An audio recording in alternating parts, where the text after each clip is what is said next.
The forest swallowed her whole, branches clawing at her arms like skeletal fingers reaching from graves.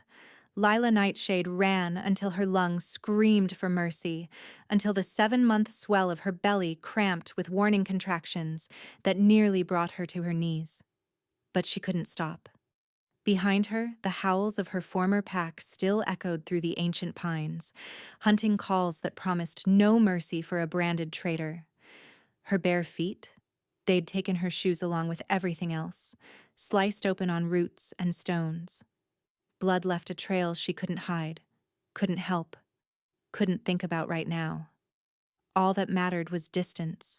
Miles between her and the burning brand they'd pressed into her shoulder blade, the symbol of betrayal now seared into her flesh. Traitor. Liar. Whore.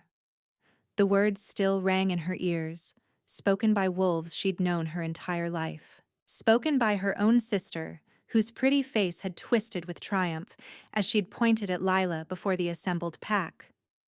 She plotted with the northern rogues, Seraphina had declared, her voice ringing with false conviction. I found the letters myself. She planned to open our borders to invasion, to let them slaughter us in our beds.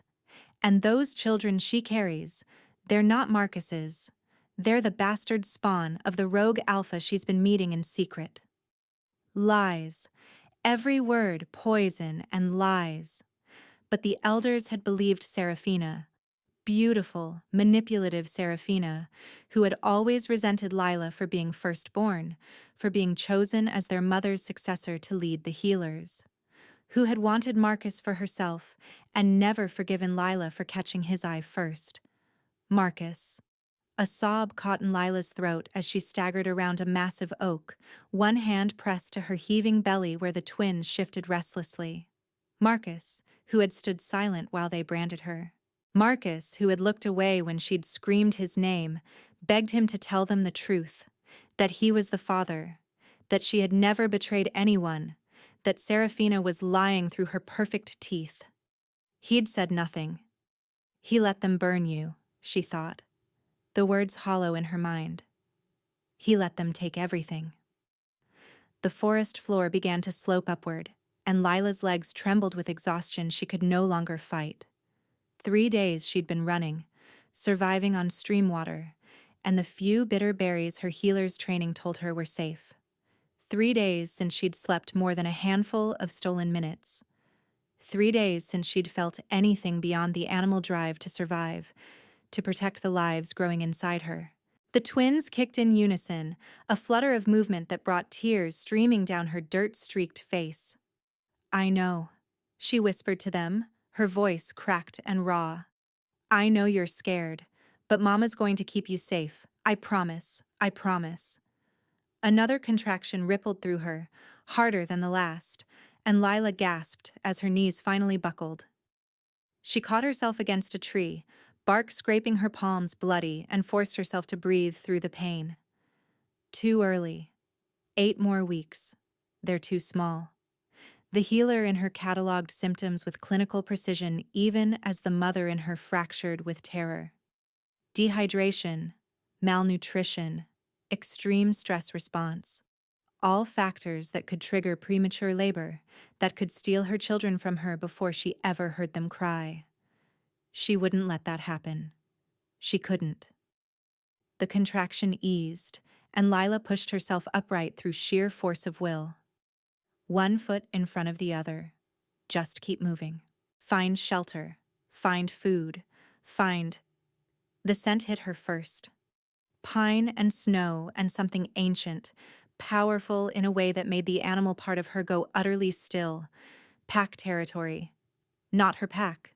The scent markers were wrong, deeper and more complex than any she'd encountered. But definitely wolves, definitely organized, definitely dangerous. She should turn back. Find another route. But as she stood swaying on the edge of unfamiliar territory, Lila realized a horrible truth. There was no other route. She'd run in whatever direction her exhausted body had taken her, with no plan beyond a way. Behind her lay certain death. The pack would have sent trackers by now, wolves who would drag her back for execution if she was lucky, for something worse, if she wasn't. Ahead lay the unknown. A sharp pain lanced through her abdomen, and this time Lila couldn't catch herself. She went down hard, her shoulders striking the frozen ground first as she twisted to protect her belly. For a moment she just lay there, gasping, watching the bare winter branches scratch against a slate-gray sky. "Get up," she commanded herself. "Get up. Get up. You don't get to give up." But her body had finally reached its limit. Darkness crept in at the edges of her vision, a soft black tide that promised relief from pain, from fear, from the terrible knowledge that she was going to die here, alone and unmourned, and her babies would die with her. The last thing she registered before consciousness fled was the sound of approaching footsteps, heavy, purposeful, distinctly male, and a voice sharp with authority barking orders she couldn't understand. Then nothing. She drifted in fever dreams for an unknowable time. Fragments of sensation pierced the darkness, warm hands on her forehead, bitter liquid pressed to her cracked lips, voices murmuring in tones too low to decipher. Once she thought she heard a deep voice say, 300 years, but the words made no sense, so she let them slip away. Sometimes she dreamed of home, not the pack that had cast her out, but the cottage where her mother had taught her the healing arts. Dried herbs hanging from the rafters, sunlight through clean windows, the smell of chamomile and honey.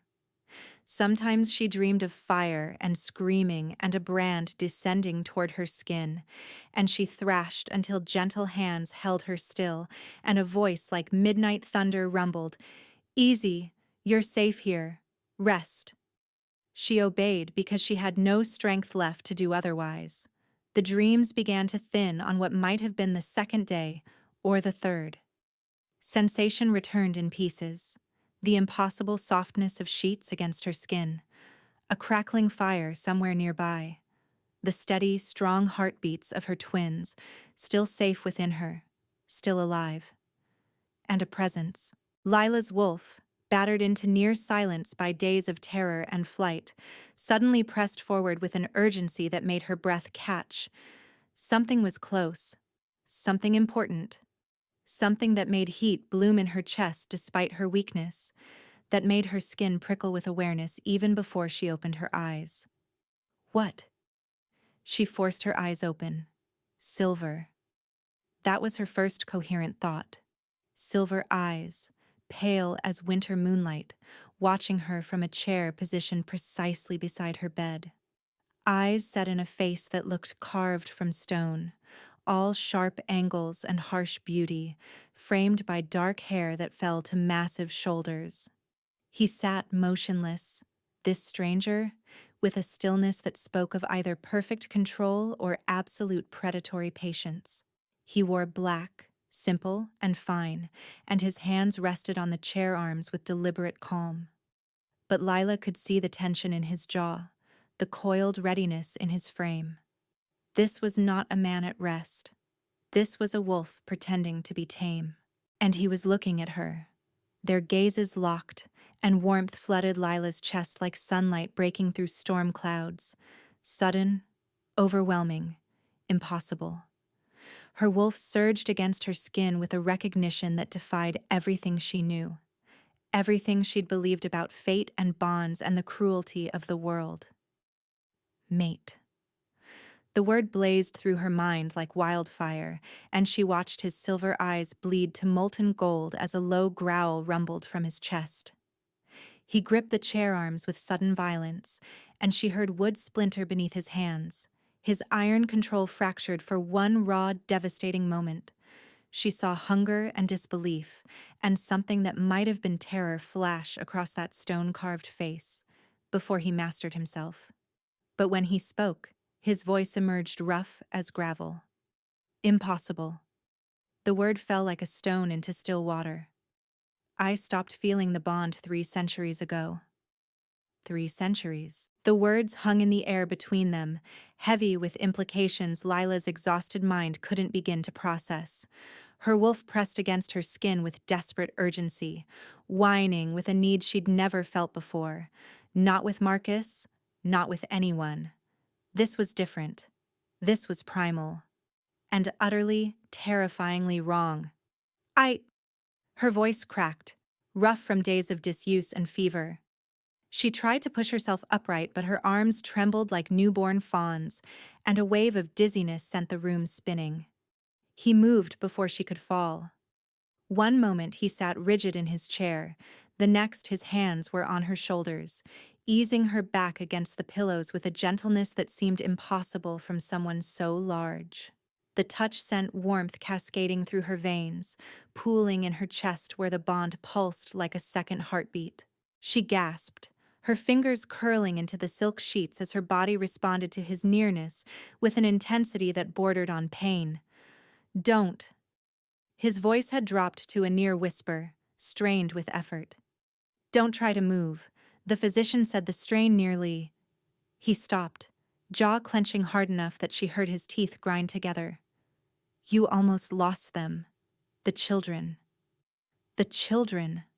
Lila's hands flew to her belly, terror cutting through the fog of the mate bond like ice water.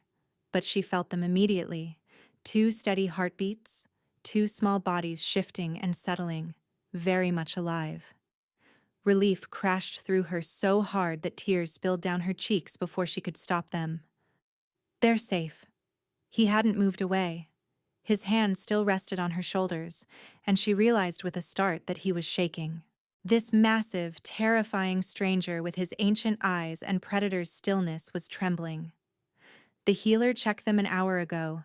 Strong heartbeats, healthy movement. They survived because their mother refused to stop fighting. She looked up at him then, really looked, and found those gold-bleeding eyes fixed on her face with an intensity that stole her breath. The bond between them pulled taut, humming with recognition that went deeper than words, deeper than logic. Her wolf pressed forward, desperate to get closer, to burrow into his warmth and never leave. But her mind, her wounded, wary, survival-hardened mind, screamed warnings. Marcus looked at you with warmth once, too. Marcus held your face in his hands and swore to protect you forever. And then he stood silent while they burned you. She flinched away from his touch. Pain flickered across his features. Actual pain, raw and unguarded, before that stone mask slammed back into place. He withdrew his hands slowly, deliberately, and moved back to the chair. The distance between them felt like miles. I won't force anything. His voice had gone flat, controlled. Whatever you're feeling, whatever the bond is making you feel, you don't have to act on it. You're injured. You're carrying another wolf's children. You're clearly running from something that left you half dead on my border. Silver eyes studied her with unnerving perception. The last thing you need is another male making demands of you. Lila stared at him, certain she'd misheard. In her experience, males always made demands. Her father had demanded obedience. The pack elders had demanded conformity. Marcus had demanded her devotion while giving nothing of himself in return. And now fate had bound her to a male who radiated power like heat from a forge, who watched her with hunger barely leashed behind ancient eyes. And he was offering her choice? Who are you? The question emerged as a whisper. Something shifted in his expression, not quite softening, but settling. Caspian Silvermane, Alpha King of the Western Territories. A pause. You're in my palace.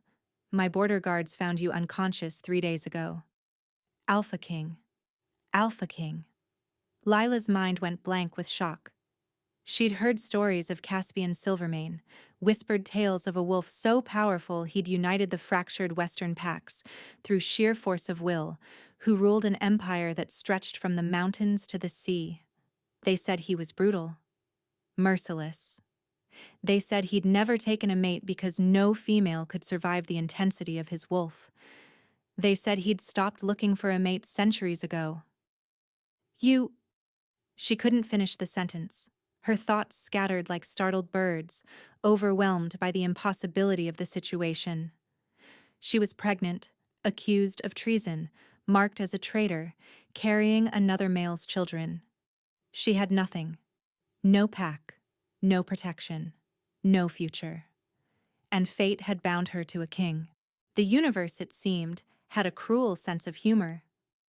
Rest, Caspian said, and the command in his voice made her wolf want to bare her throat in submission even as her human mind bristled. We can discuss the bond later. Or never, if that's what you prefer. For now, you need food, and sleep, and time to heal. He rose from the chair and she was struck again by the sheer size of him, taller than any wolf she'd known, broader, carved from muscle and controlled violence. The guards will notify me when you're ready for visitors. He was leaving. He was actually leaving. No claiming, no demands, no assertion of rights over her body or her bond. Just leaving. Wait. The word escaped before she could stop it. Caspian froze, one hand on the door, his back to her. She watched tension ripple across his shoulders like wind through water. "The father of my children," she said, forcing the words past the tightness in her throat. "He's not. I didn't betray my pack. My sister lied. She wanted him for herself, and she lied. And they believed her. And he..." Her voice broke. "He stood there while they branded me and said nothing." Slowly, Caspian turned. Gold still bled through his irises, and she saw his hands clench into fists at his sides.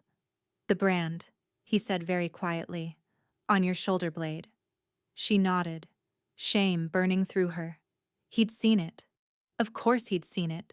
She'd been unconscious for 3 days, probably examined and tended by healers who would have discovered every wound, every scar, every mark of her disgrace. The symbol of a traitor. His voice had dropped to something dangerous. "They marked you as a traitor." Yes. For a long moment he simply looked at her. She braced herself for disgust, for suspicion, for the inevitable questions about what she'd really done to deserve such punishment. Every other wolf she'd encountered would have demanded proof of her innocence, assuming she was guilty until proven otherwise. But Caspian Silvermane simply said, "What foods settle your stomach when you're carrying young?" The question was so unexpected that Lila blinked stupidly at him. "What?" "Foods." He moved back toward her, slowly, giving her time to flinch away. When she didn't, he lowered himself to kneel beside the bed, putting his massive frame below her eye level, making himself smaller, unthreatening. "What helps with the nausea? My mother used to say ginger, but every female is different."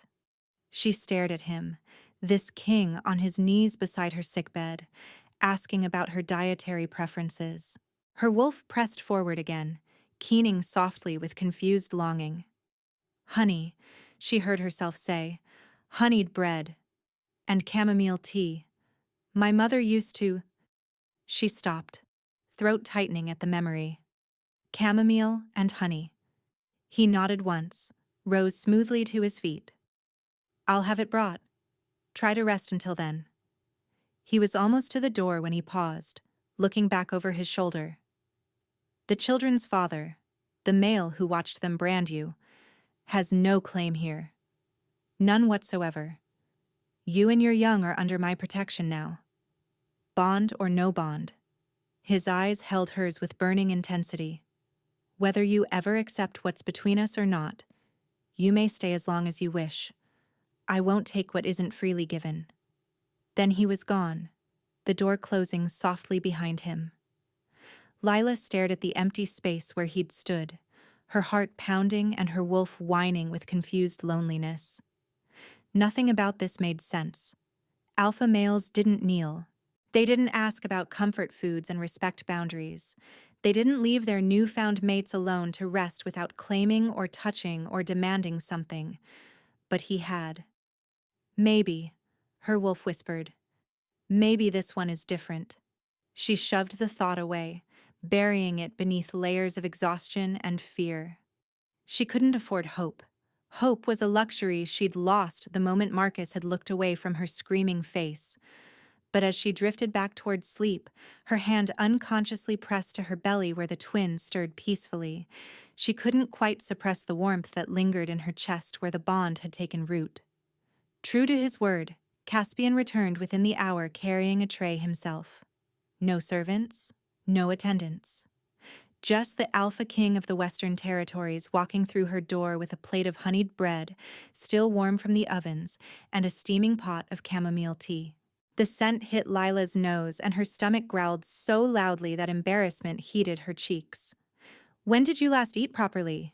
He set the tray on the bedside table, his movements careful and deliberate. "Before the running." "I don't—" She tried to remember. 4 days? Maybe 5. They dragged me from my cottage at dawn. There wasn't time. A low sound rumbled in his chest. Not quite a growl, but something close. Lila tensed, but he simply pulled the chair closer to the bed and sat, gesturing to the tray. "Eat. Slowly." The physician warned that too much too fast could make you sick. She reached for the bread with trembling fingers, too hungry to argue or question. The first bite was so good that tears pricked her eyes again. Gods, she was tired of crying, and she forced herself to chew slowly, deliberately, even though her body screamed to devour everything in sight. Caspian watched her eat in silence. It should have been uncomfortable, his intense focus, the weight of those silver and gold eyes following every movement. But somehow it wasn't. His presence felt grounding, safe, like a shelter against a storm. The bond, she reminded herself firmly. It's just the bond making you feel this way. It's not real. But some traitorous part of her wondered if that really mattered. "Your name." He spoke quietly, waiting until she'd finished half the bread. "I know you're the Omega who collapsed on my border. I know you're pregnant with twins. I know someone branded you for crimes I strongly suspect you didn't commit." A pause. "But I don't know your name." She swallowed, the bread suddenly thick in her throat. "Lila. Lila Nightshade." "Lila." The way he said it, savoring each syllable, rolling it across his tongue like honey, made her shiver. "It suits you." "How would you know? You don't know anything about me?" "No." He leaned forward slightly and she caught his scent more strongly. Pine and winter wind and something darker, deeper. Something that made her wolf want to roll over and bare her belly like a pup. "But I intend to learn, if you'll let me." The words hung between them, loaded with meaning beyond their surface. He was offering patience, time, a chance to build something rather than simply claim it. Everything Marcus had never given her. "Why?" The question burst out before she could stop it. "I'm pregnant with another male's children. I'm branded as a traitor. I have nothing. No pack, no status, no wealth." "Why would you possibly—" "Because you're my mate." He said it simply, without drama or declaration, a fact of nature, like the sun rising or water flowing downhill. "I've waited 3 centuries for you. I'd wait 3 centuries more if that's what you needed." His hand moved toward her, then stopped, withdrew, respecting her boundaries even when it clearly cost him. "And because the bond tells me things, your fear, your pain, your determination to protect your children even when your own body was failing." His eyes burned gold. "You're magnificent, Lila Nightshade, and I don't give a damn about the crimes you didn't commit." She had no response for that, no defense against the sincerity in his voice, the steadiness of his gaze, the way the bond between them resonated with truth at every word he spoke. So she did the only thing she could. She picked up another piece of bread, and she ate. The advisors arrived the next morning. Lila was propped up in bed, finally strong enough to sit fully upright, when the door burst open to admit 3 wolves in elaborate robes. They swept in without knocking, without invitation, their faces arranged in expressions of barely concealed disgust.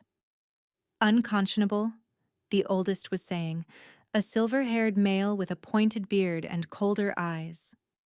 The king cannot seriously intend to keep a branded traitor in the palace, let alone one carrying. He stopped dead when he saw her watching. For a moment, no one moved. Lila felt her wolf bristle with instinctive threat response, her hands moving protectively to her belly where the twins had gone still and silent, sensing her fear. Well? The silver-haired advisor recovered first, his lips curling in barely hidden revulsion. The guest is awake, I see. Her name is Lila Nightshade. Caspian's voice came from the doorway behind them, cold enough to freeze fire. And you will address her with the respect due to any visitor in my palace. The advisors spun. Lila watched their faces pale as they took in their king's expression, fury barely contained, eyes blazing gold, power rolling off him in waves that made the air itself feel heavy. Your Majesty. The silver-haired one bowed, though his tone remained patronizing. We merely wish to discuss the situation. Surely you understand our concern. Another wolf's pups, raised under your roof. The optics alone. Optics. Caspian stepped into the room, and the advisors retreated before him like leaves before a storm. You burst into a healing room to disturb my mate's recovery because you're worried about optics? One of the younger advisors choked. Mate? Your Majesty, surely you don't mean these children? Caspian's voice dropped to something barely above a whisper, somehow more terrifying than a roar. These children will be raised as princes. They will have every protection, every privilege, every advantage I can provide. He stopped before the silver-haired advisor, towering over him by a full head. Speak ill of my mate or her young again, and I will remove your tongues myself. Silence. Absolute, crushing silence. Furthermore, Caspian turned to address all three, his power pressing down on them until Lila saw their knees tremble with the effort of remaining upright. Lila Nightshade is under my protection. From this moment forward, she is to be treated as Luna Queen in all but formal title. Any wolf who questions her, threatens her, or so much as looks at her with disrespect will answer to me personally. He stepped aside, gesturing toward the door. Now get out, all of you, and spread word to the court. My mate is not to be disturbed. They fled. There was no other word for it. 3 of the most powerful advisors in the Western Territories fled from Lila's room like prey escaping a predator, their elaborate robes tangling around their legs in their haste. When the door slammed behind them, Caspian stood motionless for a long moment, his back to her, his shoulders rising and falling with controlled breaths. I apologize. His voice had roughened again. They should never have been allowed past the guards. I'll ensure it doesn't happen again. You... Lila's voice emerged as barely a whisper. You called them princes, the twins. You called them princes. He turned. The gold had faded from his eyes, leaving behind exhausted silver. Did you expect me to deny them? To treat them as lesser because of circumstances beyond their control? He moved slowly toward the bed, sinking into the chair with weariness that aged him in ways his face never would. I know what it is to be judged for the circumstances of one's birth. My own father tried to kill me when I was 7, because a seer told him I would surpass him. A humorless smile. I have no intention of visiting that cruelty on children who haven't even been born yet. Lila felt something crack inside her chest, a wall she'd built without realizing it, a defense she'd maintained through years of navigating pack politics and male expectations. No one had ever defended her like that. No one had ever stood before powerful enemies and declared her worth to the world without hesitation or condition. Why? The word emerged broken. You don't know me. You don't know if the accusations are true. You don't know. I know. He met her eyes steadily. The bond tells me the truth of you, even when your words can't, and even if it didn't. He reached toward her, stopped with his hand hovering inches from hers, waiting for permission. I've spent 3 centuries believing I would never have this, never have you. And now that I've found you, branded and pregnant and running for your life, do you really think I would push you away? She stared at his outstretched hand. Her wolf pressed forward, aching to close the distance. Her mind screamed warnings about trust and betrayal and the cost of believing in someone who could destroy you. But beneath all of it, deeper than thought or fear or survival instinct, the bond hummed with a simple truth. He means it. Every word. He means it. Slowly, trembling, Lila reached out and laid her fingers against his palm. The warmth that flooded through the contact made them both gasp. Recognition, connection, the first tentative threads of something that could grow into forever. His fingers curled around hers with desperate gentleness, cradling her hand like something precious, and when she looked up, she found his eyes bright with moisture he was too proud to let fall. "Thank you," she whispered. For the first time since she'd known him, Caspian Silvermane smiled. It transformed his face entirely, softening the harsh lines, warming those cold silver eyes, revealing glimpses of the male he might have been before centuries of solitary rule had carved him into stone. "Don't thank me yet," he said quietly. "The court will take time to accept you. There will be challenges, politics, enemies who see your presence as weakness to exploit." His thumb traced gentle circles against her knuckles. "But I swear to you on my blood and my crown, no one will hurt you here. No one will touch you or your children without going through me first." Lila's wolf settled for the first time since the branding. Not passive, never truly passive, but calm, present, trusting in a way that should have terrified her. Instead, she found herself leaning into his warmth, letting him anchor her against the memories of fire and betrayal and Marcus's turned back. Maybe hope wasn't such a dangerous luxury after all. The days that followed blurred together in a haze of healing and tentative discovery. Lila's strength returned in increments, first sitting upright without assistance, then standing with Caspian's steadying hand at her elbow, then walking the length of the chamber while he watched with barely concealed anxiety.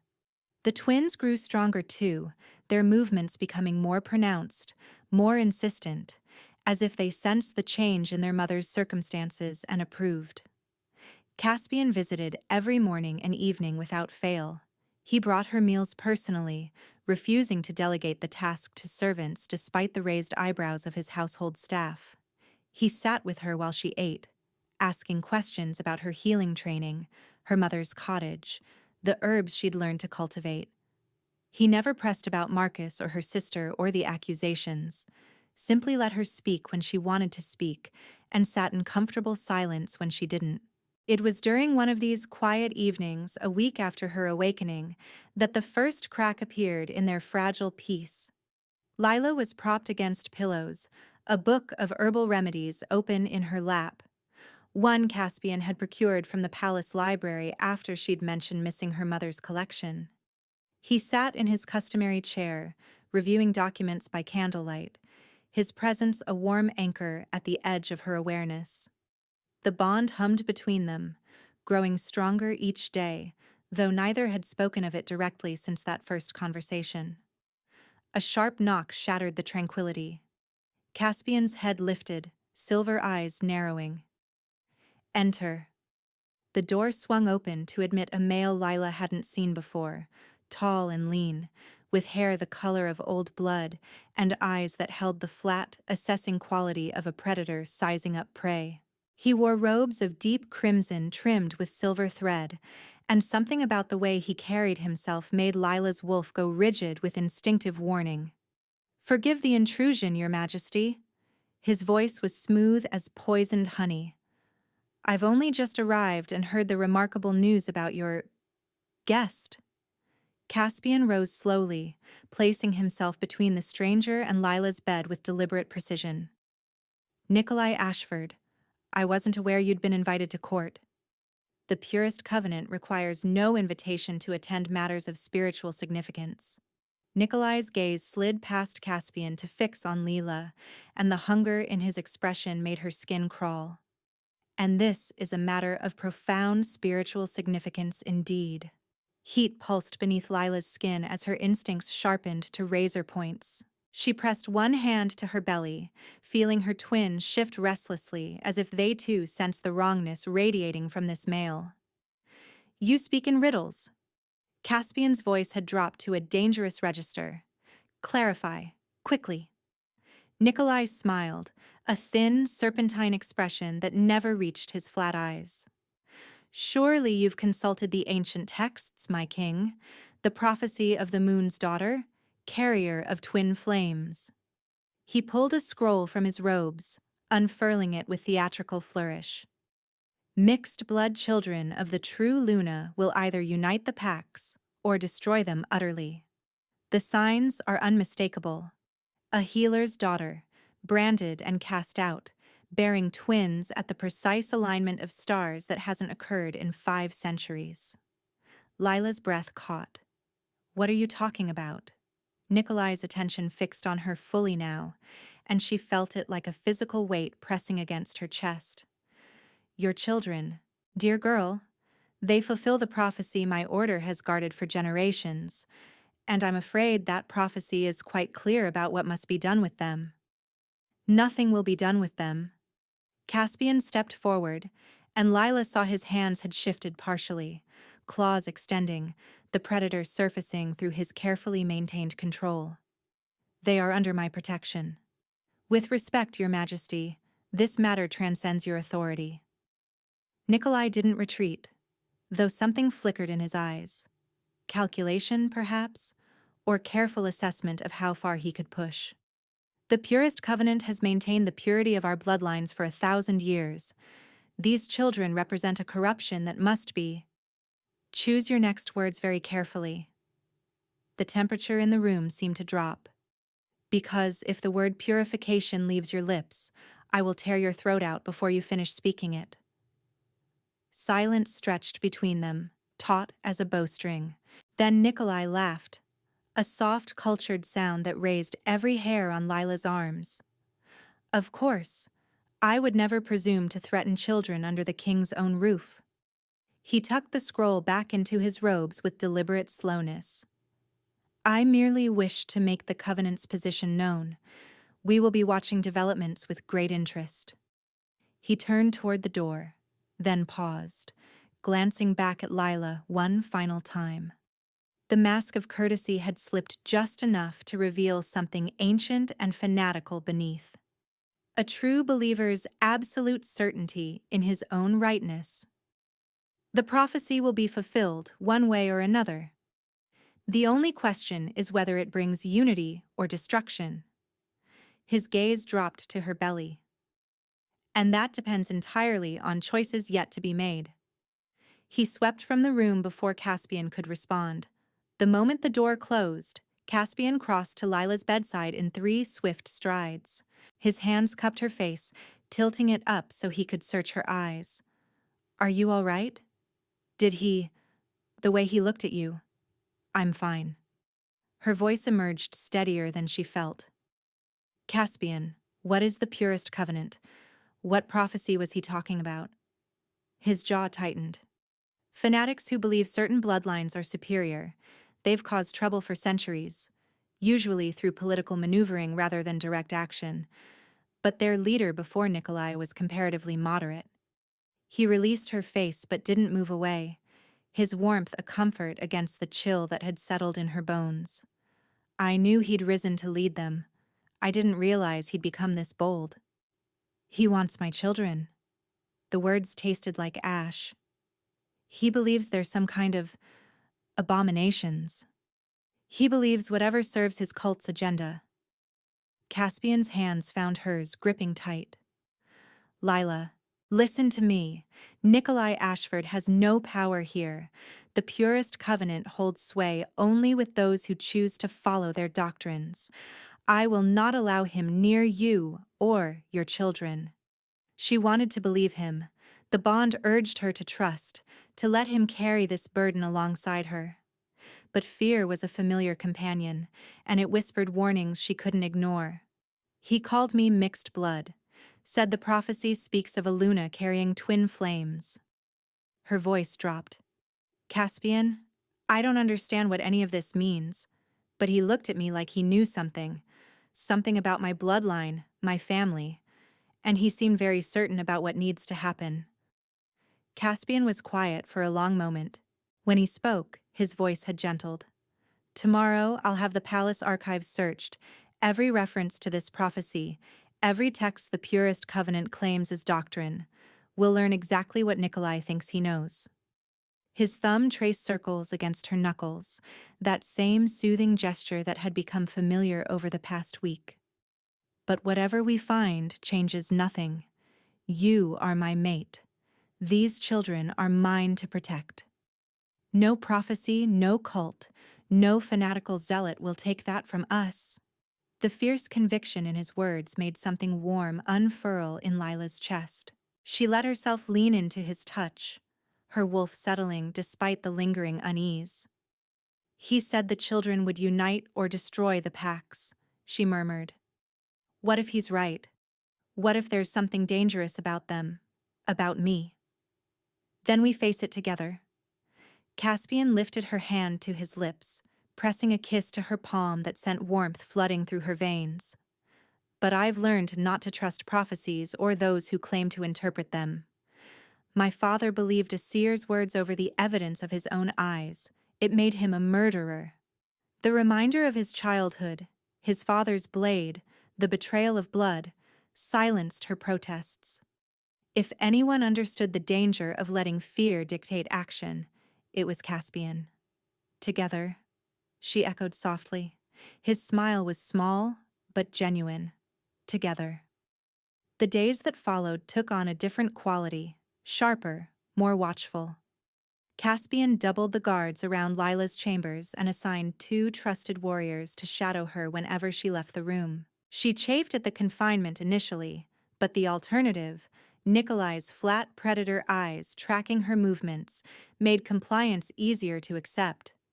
The palace archives yielded fragments of the prophecy, translated from texts so ancient they crumbled at the edges. Caspian read them aloud one evening, his voice careful and measured. When the moon bleeds red and the stars align their ancient dance, the daughter of healers shall carry within her the twin flames, children of light and shadow bound in a single womb. Their birth shall herald either the great unification, when all packs bow before a single throne, or the great destruction, when wolf turns against wolf until none remain. The choice lies not with the children, but with the world that receives them. Those who nurture shall receive unity. Those who destroy shall receive only destruction. Lila absorbed the words in silence. Her hands had moved unconsciously to her belly, cradling the twins who shifted and kicked as if responding to their mother's tension. It doesn't say the children are dangerous, she finally said. It says the choice belongs to the world. Those who nurture receive unity. Exactly. Caspian set the scroll aside with visible relief. Nikolai has twisted the prophecy to serve his own purposes. The text is clear. Destruction comes only to those who choose it. But he won't see it that way. A chill traced her spine despite the fire crackling nearby. He believes purification is the answer. He'll keep trying. Let him try. The gold that bled into Caspian's irises spoke of the wolf barely contained beneath his skin. The purest covenant has no army, no territory, only influence among those foolish enough to follow zealots. As long as you remain within these walls, he cannot touch you. But Lila knew walls could be breached. Hadn't her own pack's walls failed to protect her from Seraphina's lies? The first sign of Nikolai's persistence came 3 days later. Lila was dining with Caspian in his private study, a concession to her improving health, which now allowed her to sit in chairs rather than being confined to bed. The meal was simple but good. Roasted meat, fresh bread, vegetables from the palace gardens.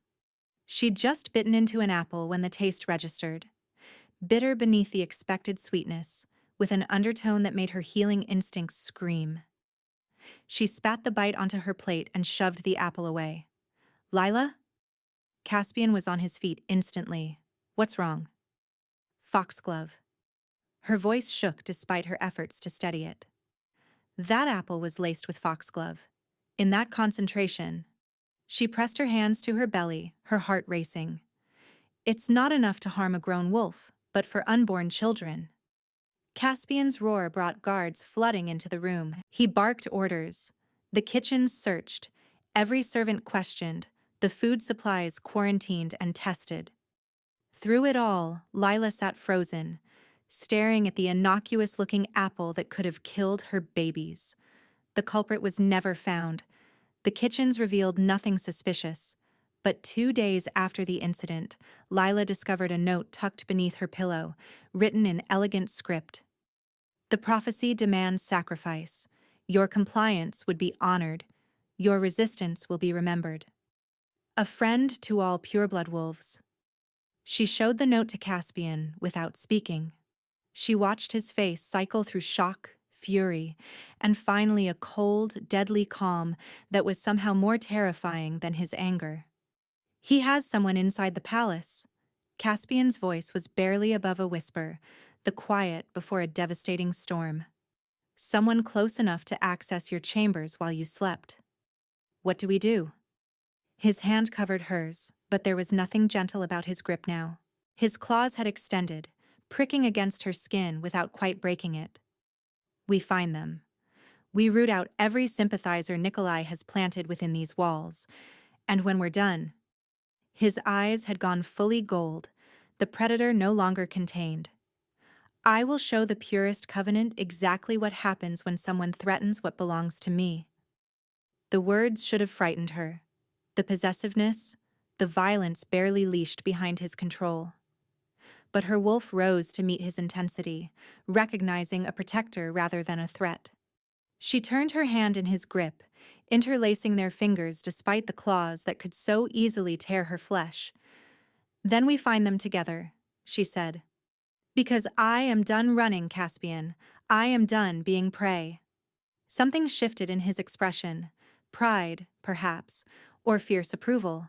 He brought her hand to his lips and pressed a kiss to her knuckles, his eyes never leaving hers. My Luna, he breathed. My impossible, magnificent Luna. The hunt for Nikolai's spy consumed the following days. Caspian interrogated servants and guards personally, while Lila, drawing on her training as a healer, watched for signs of deception in body language and scent.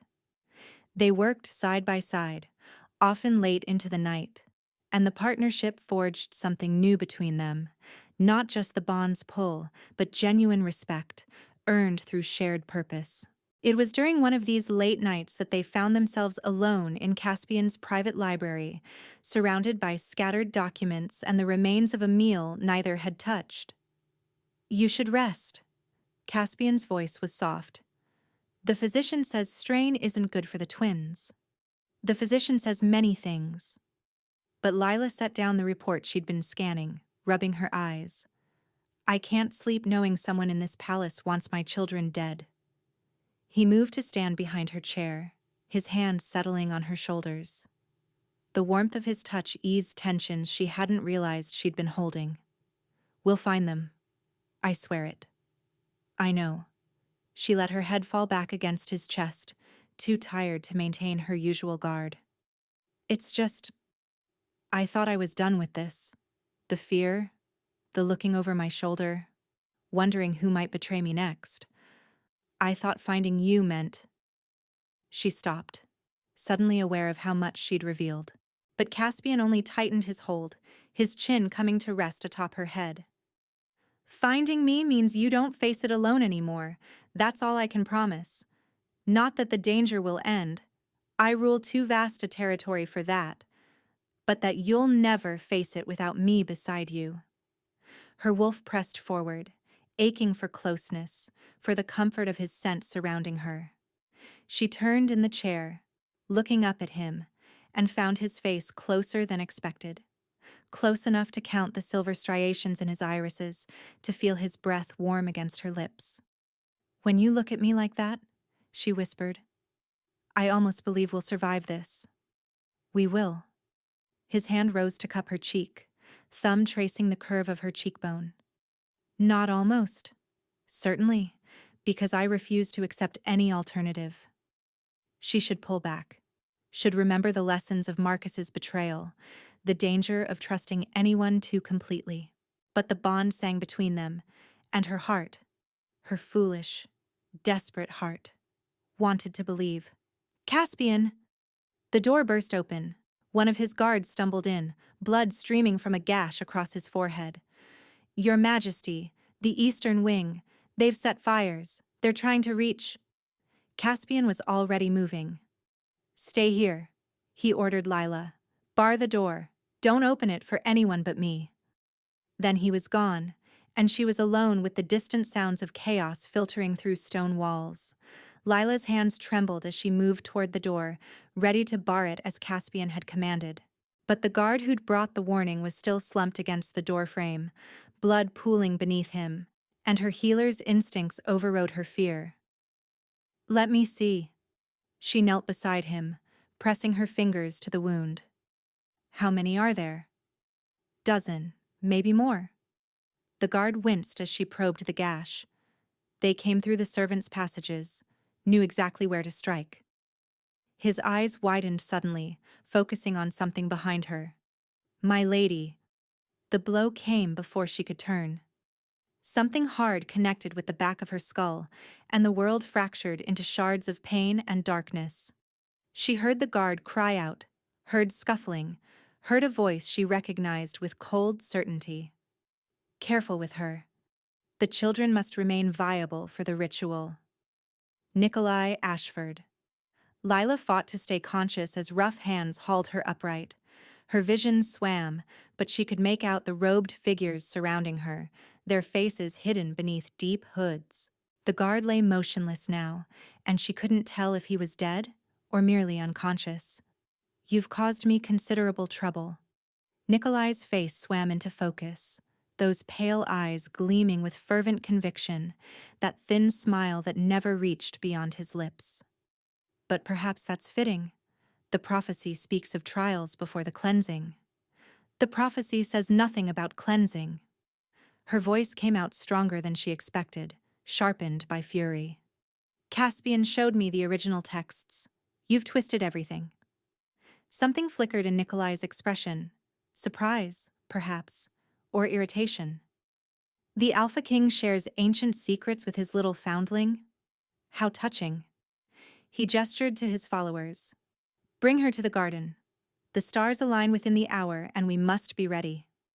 They dragged her through corridors she didn't recognize, away from the sounds of fighting that echoed through the palace. The fires Nikolai's cultists had set served their purpose: chaos and distraction, drawing Caspian and his guards to the eastern wing while the real threat moved through shadows. The garden was silver with moonlight when they emerged, frost glittering on winter roses. Nikolai had chosen his moment well. The sky blazed with stars arranged in patterns Leela had never seen, ancient configurations that made her skin prickle with awareness. "Bind her to the fountain."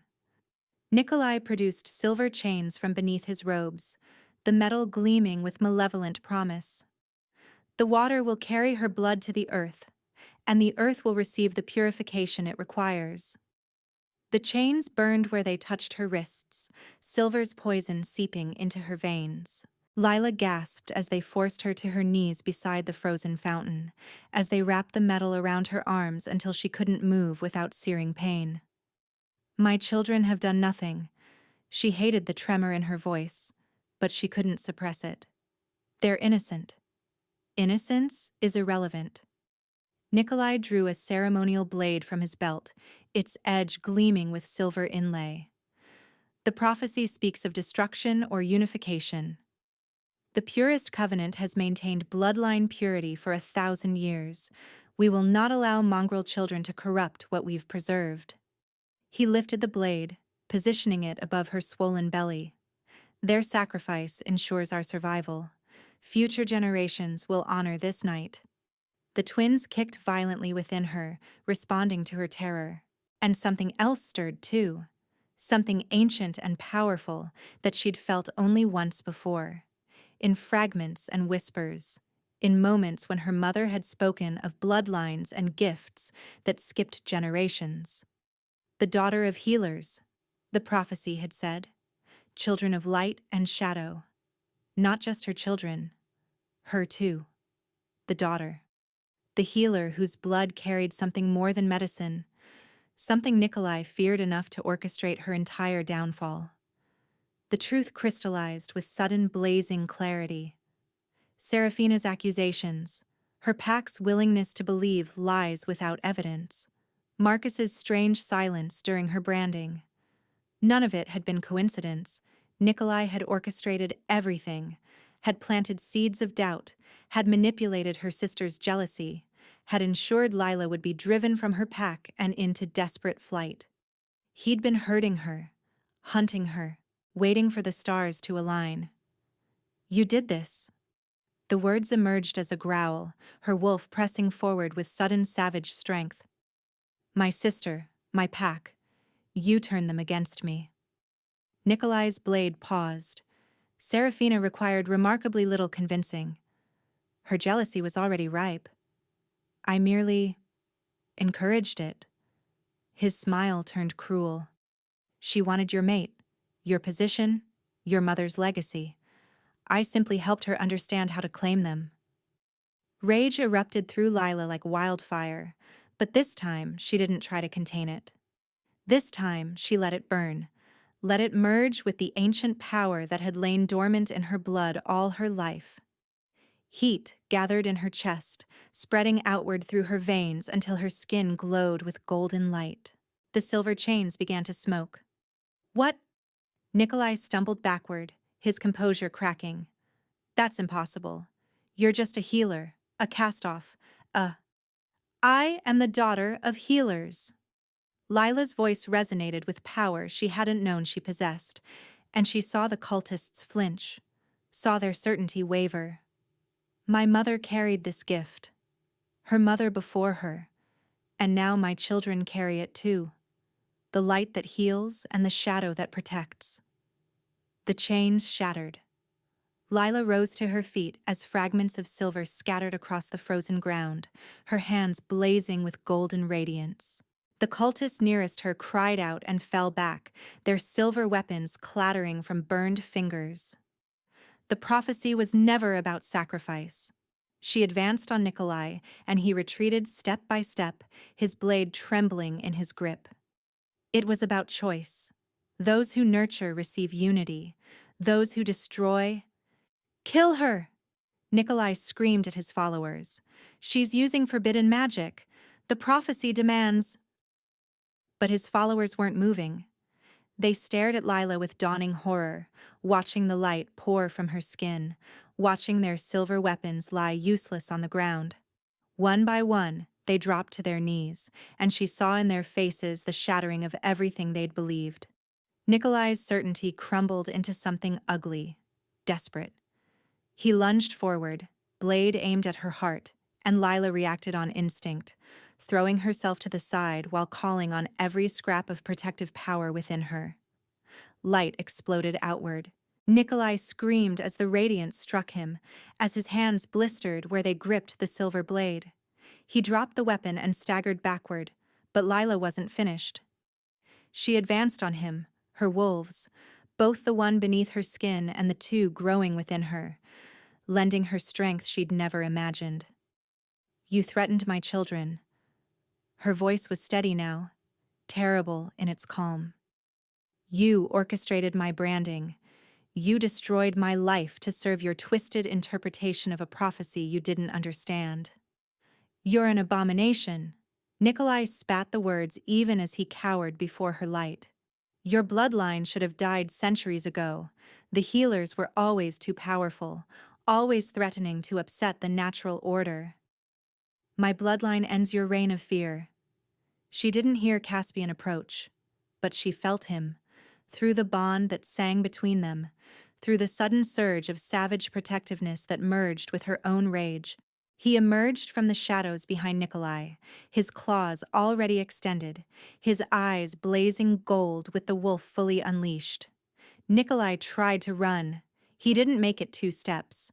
Caspian's claws pierced through his chest from behind, emerging bloody through the Covenant leader's robes. Nikolai gasped, clutching at the wounds, his pale eyes going wide with disbelief. You threatened my mate! Caspian's voice was barely human, roughened by the wolf who demanded blood. My children. You poisoned her food. You planted spies in my palace. You hunted her across territories she should have been safe in. Others will come. Nikolai wheezed, blood bubbling at his lips. The Covenant will... Caspian twisted his claws, and Nikolai's words dissolved into a gurgling moan. When Caspian withdrew his hand, the cult leader crumpled to the frozen ground, his eyes still wide, his chest still. Silence fell across the garden. The remaining cultists hadn't moved from their knees. They stared at their fallen leader, at the Alpha King standing over his body, at the glowing woman who had shattered their weapons with nothing but light. Go! Caspian's command cracked like thunder. Return to whatever holes you crawled from and spread word of what happened here. The purest covenant is finished. Anyone who follows in Nikolai's footsteps will meet his fate. They fled. Lila watched them scatter into the darkness, robes flapping, hoods falling back to reveal terrified faces. They would talk. They would spread stories of the healer who blazed with impossible light, of the Alpha King who killed their prophet without hesitation. The Covenant would not recover from this night. The light began to fade from Lila's skin as the danger passed, leaving her trembling with exhaustion. She swayed on her feet, suddenly aware of how much the power had cost her, how close the twins had come to... Caspian caught her before she could fall. I've got you. His arms wrapped around her, blood-stained but infinitely gentle. I've got you both. All 3 of you. The guard. Her voice shook. In the library, Nikolai's people hid him. My wolves are securing the palace. The fires are contained. Everyone will be accounted for. He pressed his face into her hair, breathing deeply. When I saw the fire was a distraction, when I realized they'd been hurting me away from you, I'm safe. She clutched at his chest, fingers digging into bloodied fabric. The children are safe. The prophecy was about choice, Caspian. It was always about choice. He drew back enough to look at her, his silver eyes still bleeding gold at the edges. I saw you. Standing in the moonlight, blazing like a star, facing down a man who wanted to murder your children. His voice roughened. I have waited 3 centuries for a mate. I never imagined one like you. The words settled into her heart like seeds finding fertile ground. She looked up at him. This ancient, powerful alpha who had protected her without demanding anything in return, who had declared her children princes before he'd even claimed her, who was looking at her now, like she was the answer to prayers he'd forgotten how to speak. The bond, she whispered. I can feel it. Wanting. His pupils dilated. Lila, I'm done running. She reached up to touch his face, her fingers tracing the sharp angles of his jaw. I'm done being prey. I'm done waiting for the world to decide my fate. She held his gaze, letting him see everything, the fear she was choosing to move past, the trust she was choosing to offer, the desire that had been building since the moment their eyes first met. I want this. I want you. A shudder ran through his massive frame. You're certain? After everything you've survived, everything that's been taken from you, I would wait. As long as you needed. I've waited long enough for a life that felt like mine. She stepped closer, pressing her body against his despite the blood, despite the cold, despite the corpse lying mere feet away. Claim me, Caspian. Let me claim you. Let us both stop being alone. The sound he made was barely human, a groan of surrender, of desire too long denied. He lifted her in his arms and carried her away from the garden, away from death and moonlight, through palace corridors where wolves pressed against walls to let their king pass. He took her to his chambers, their chambers now, she understood. A fire already blazed in the hearth, warming air that smelled of pine and snow and him. He set her down beside the bed with reverent care, his hands moving to cup her face. Tell me again. His voice was rough velvet. Tell me you want this. I want this. She pulled him down to her, their lips meeting in a kiss that ignited the bond like dry kindling catching flame. I want you, my king, my mate. He lowered her onto silk sheets that felt like clouds against her back. His hands traced her body with wondering reverence, pausing at the swell of her belly where the twins stirred peacefully, no longer afraid. Mine. He breathed against her skin. All of you. Mine. Yours. She arched into his touch. And you're mine. The claiming built slowly, deliberately. Caspian worshipped every inch of her skin with lips and tongue and careful teeth, murmuring words of devotion against her flesh. When he finally positioned himself at the junction of her neck and shoulder, where the bond demanded its seal, he paused. This will hurt. His eyes were pure gold now, the wolf fully present. But only for a moment. I know. She tilted her head, baring her throat in the ultimate gesture of trust. Do it. His teeth sank into her flesh. The pain was exquisite, sharp and bright and overwhelming, like lightning striking directly into her soul. She cried out, her fingers digging into his shoulders, her body convulsing beneath his weight. But even as the pain peaked, it began to transform. Heat poured through the wound, spreading through her veins like liquid gold, and what had been agony became something else entirely. Pleasure, connection, completion. Through the bond, fully open now, blazing between them like a bridge of fire, she felt him. Centuries of loneliness, of watching other wolves find their mates while he remained empty. Decades of hardening himself against hope, of building walls around a heart that had begun to believe it would never be filled. And beneath it all, a fierce, protective love that had bloomed the moment he'd seen her lying broken in a palace bed, carrying children that weren't his. She felt his relief when the healer told him the twins would survive, his rage when his advisors whispered about another wolf's pups, his wonder when she'd trusted him enough to sleep while he sat beside her. His terror tonight, when he'd realized the fires were a distraction and she was alone.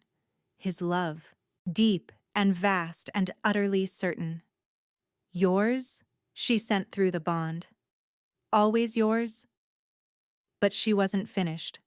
Lila rose up, pushing against his shoulders until he shifted his weight.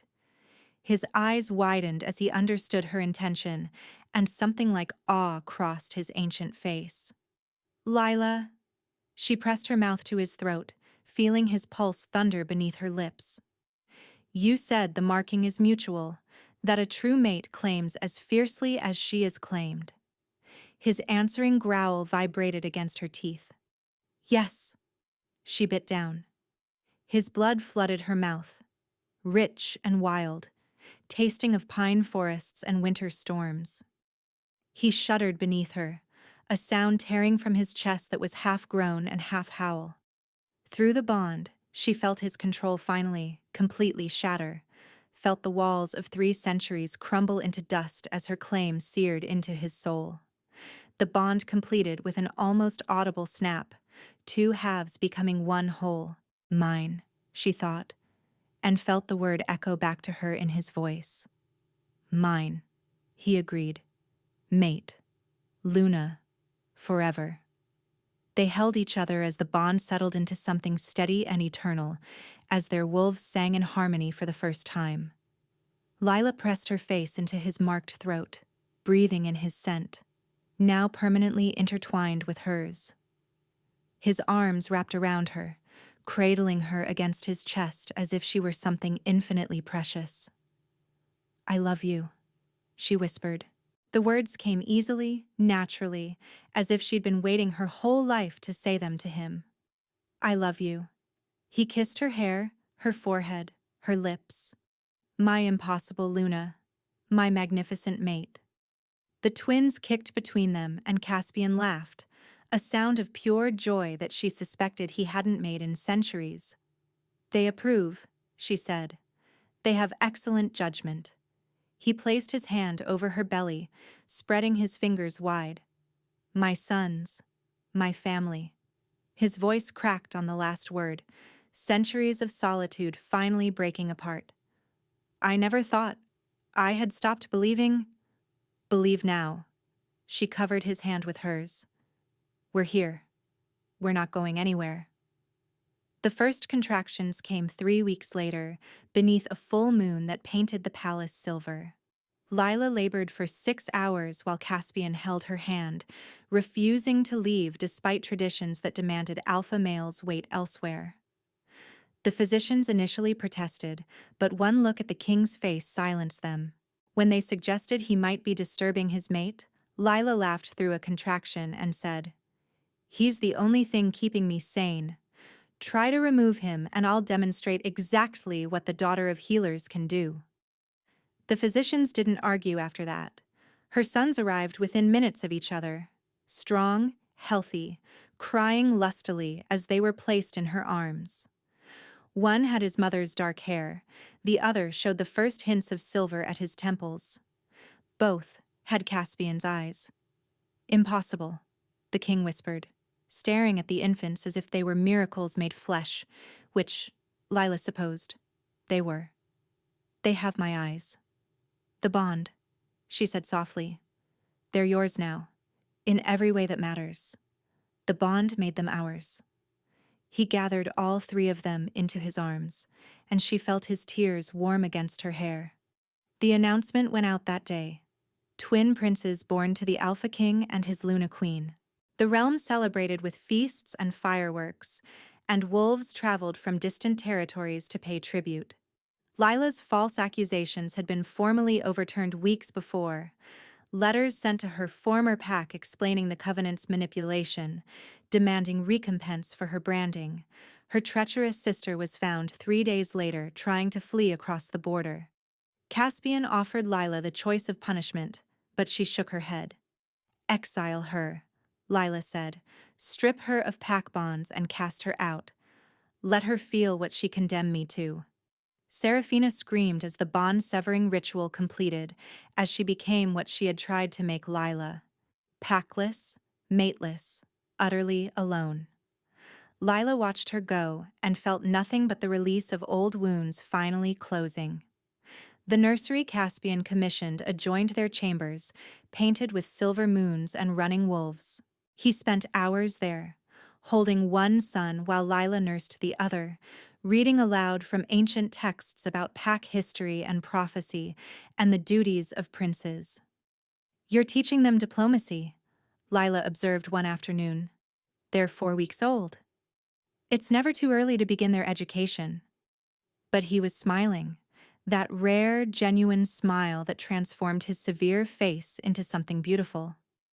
"Besides, it gives me an excuse to stay close to you." She set down the sleeping infant and crossed to where he sat, settling into his lap with a comfort that still amazed her. His arms wrapped around her immediately, the bond humming between them with steady warmth.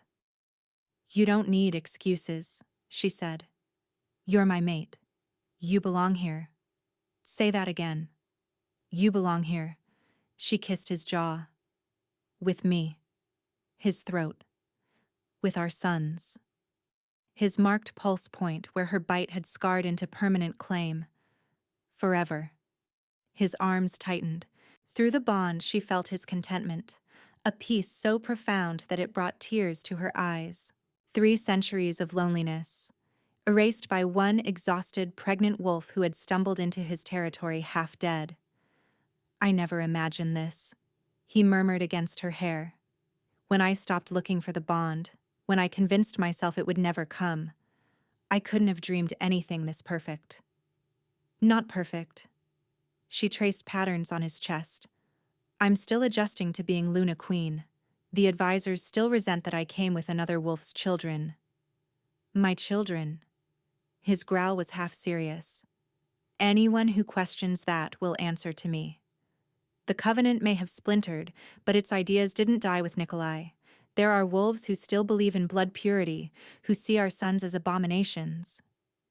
They can believe whatever they wish. It won't change reality. He tipped her chin up, forcing her to meet his eyes. The prophecy spoke of choice, you said. Those who nurture receive unity. We will nurture our sons, our bond, our people. And unity will follow. She believed him. Against all logic, against all the scars her past had left, she believed. Because the mate bond didn't lie. Through it, she felt the truth of his words.